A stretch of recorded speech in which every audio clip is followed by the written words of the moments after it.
দেশনায়ক তারেক রহমান বলেছেন, আমি ওই ব্যক্তিকে নমিনেশন দিব যিনি সৎ, যোগ্য, ত্যাগী এবং জনবান্ধব নেতা। তাহলে আব্দুল্লাহ ভাই কোনো দিক দিয়ে কোনো কম নেই।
আমরা সবাই উকিয়া টেকনাফে যে আমাদের কাঙ্ক্ষিত ফলাফল আব্দুল্লাহ ভাইকে মনোনয়ন দেওয়ার জন্য আমরা একত্রিত হয়েছি। কারণ হলো বাংলাদেশে বিএনপি যে একটা সংগঠন রয়েছে, এই 47 বছরের ইতিহাসে বারবার উকিয়া থেকে নমিনেশন দেওয়া হয়েছে, টেকনাফ থেকে কোনো নমিনেশন দেওয়া হয় নাই।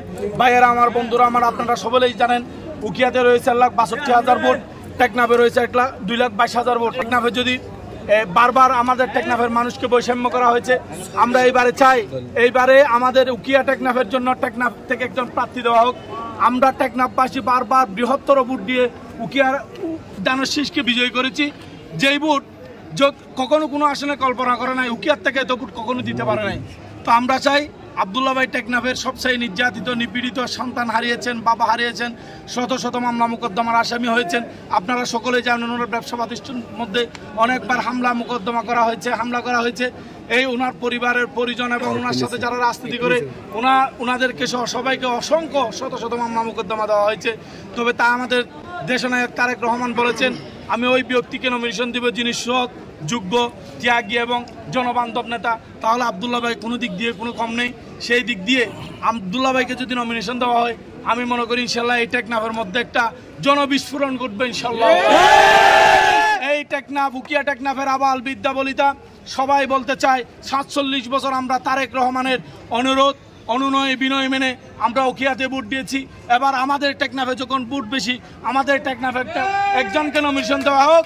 তাকে নিয়ে আমরা ইনশাল্লাহ সংসদে পাবো। আমাদের টেকনাফবাসীর কথা ওখানে মনের দাবি, আমাদের টেকনাফবাসীর প্রাণের দাবি, উকিয়াবাসীর মনের দাবি এবং প্রাণের দাবি সংসদে গিয়ে আমাদের জন্য উত্থাপন করবে, এটাই আমাদের প্রত্যাশা।